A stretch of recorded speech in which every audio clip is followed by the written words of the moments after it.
রাশেদ প্রধান কে? কোনো দল আছে নাকি বাংলাদেশ? আমি চিনতেছি না। পাগলে কিনা বলে ছাগলে কিনা খায়। এখন পাগল নিয়ে যদি আপনি পড়ে থাকেন আর ছাগল নিয়ে যদি আপনি পড়ে থাকেন, তাহলে তো দেশ পরিচালনা করা যাবে না।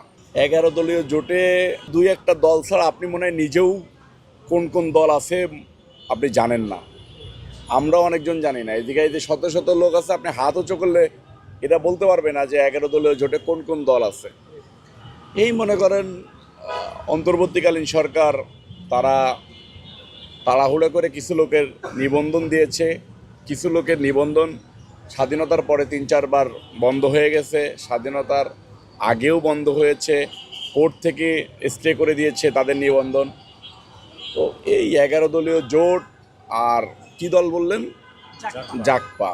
এই এই দল নাম সম্বন্ধে আমার মনে করেন আমাদের এই তোমরা কেউ জাকপার নাম জানো? এই দল সম্বন্ধে মানুষের ধারণা নাই।